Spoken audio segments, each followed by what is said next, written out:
Guys, we got to give ourselves all a pat on the back because we've made it. It's August 1. It's been the dog days of summer. We've survived the NBA playoffs. We've survived the NHL playoffs. We've gotten through July's baseball, the All-Star break. We are here, the trade deadline today, the Rio Olympics. Who the hell cares about the Olympics? Let me ask you that. They're coming up in a couple of days, but all we are focused on is that little game that's going to be played on August 27th, the game that kicks off the college football season, the game that I know all of you are going to be glued in front of your television sets watching, assuming, of course, this game is actually televised anywhere in the country. That game, what are we waiting for? California at Hawaii?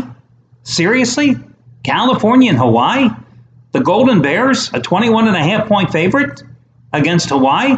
This is the best they can do to start the college football season? California and Hawaii? Oh, but don't worry, there's a slew of games a couple of nights later, Thursday, September 1st. Yeah, we've got Indiana taking on Florida International. I know that one's got you really excited. We got Charlotte and Louisville. Yes, we got Tulane and Wake Forest. Two schools, you want a great education? Hey, go be with the Green Wave and the Demon Deacons. You want to see some good football? Skip both of those programs. Oh, and then we've got Rice and Western Kentucky. Hey, I'm going to take the over in that game right now, okay? It might be 97 points, but I say go with the over in that game. Then, of course, we have, yes, SEC opener, South Carolina and Vanderbilt, but we don't have Steve Spurrier to kick around anymore, but I'm sure we're still going to have a boring game. Let's call it 16-13, the final, one way or another. And then Oregon State and Minnesota end it all. Yeah, okay, but it's going to get better, right? Because you got to say, okay, the next day, that's when the big marquee games are coming up. Then you look at that Friday card and you got Ball State and Georgia State. Yeah, I will give you a nudge when that one's over, okay? And then you got Army and Temple. And then we got Colorado State, Colorado, because, hey, there's nothing better to do in the state of Colorado than watch the Buffs and the Rams get it on. And then the game, yes, the game that you've all been waiting for. Ladies and gentlemen, you've got Kansas State taking on Stanford. Stanford's only a 16.5-point favorite. Well, hey, listen, guys. What I can tell you is, 33 days from now on September 3rd, that's when the real college football season starts. That's the first Saturday of college football, and that's when the really good games are going to get here. But we've almost made it, so that's the bright side. Hey, yesterday here on the Free Pick video report, gave you yet another free winner as the Tigers went over the posted price with the Houston Astros. I'll tell you what, guys, yesterday on the video I had mentioned how I, again got tempted. I got lured into taking Jake Arrieta and the Chicago Cubs, even though that little voice was telling me, no, stay away. It was just like one of those things your mom tells you when you're a kid, don't do it, and then you go ahead and do it anyway, and you learn. Well, that was a dumb thing to do, and it was for me on Saturday, especially since I lost that 15-dime best bet, and of course went 2-0 with the complimentary plays here on the video. Well, yesterday, I'm looking over the card, and I see Corey Kluber and the Indians. And I know that Sonny Gray has just been absolutely horrendous for the Oakland A's this season. And I'm sorry, that little voice is screaming in my ear, bet me, bet me, bet me. Well, and I'm being serious here, as well as I do, that when you lose a couple of games, there is always that possibility that some of your confidence may be gone. And that is the most devastating thing that can happen to any gambler, a handicapper as well. You can never lose your confidence.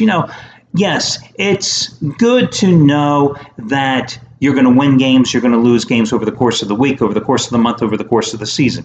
I believe that you have to be a realist. There's none of this glass half empty, glass half full. You got to be a realist and understand that there's going to be days that you're going to win and weeks and months, etc., and there's going to be the negative as well. But at the same time, you have to look at the card, and when you're putting your money down on the table, you've got to sit there and go, I think I'm going to win this damn game. End of story. And when you have that little voice screaming, bet me, bet me, bet me, you got to go ahead and play it. And of course, the Indians yesterday, an easy run line winner. Actually, plus money too. I got them at plus $1.20, so hopefully you cashed in on them as well.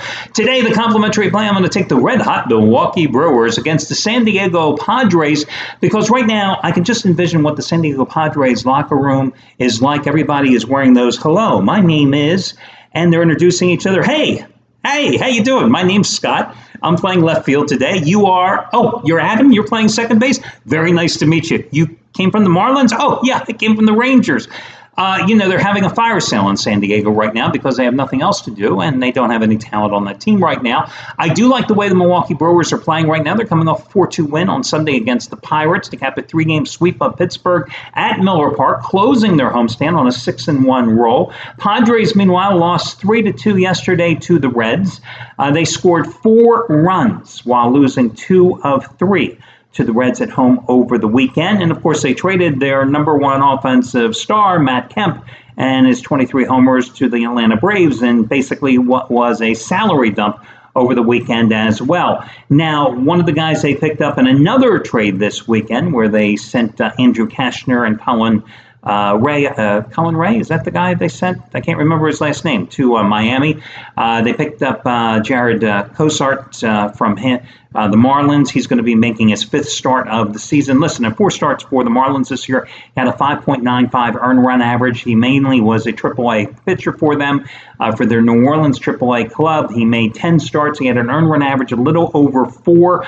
But the most disconcerting fact with those 10 starts is he averaged only about 5 innings per outing.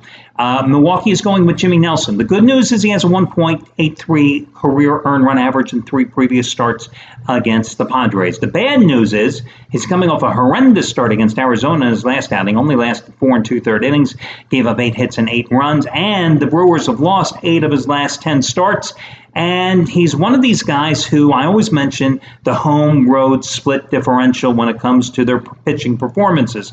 And he's one of those guys that definitely qualifies. Listen, you look at his home ERA this season, 12 home starts despite that horrendous outing and his last start against Arizona at Miller Park.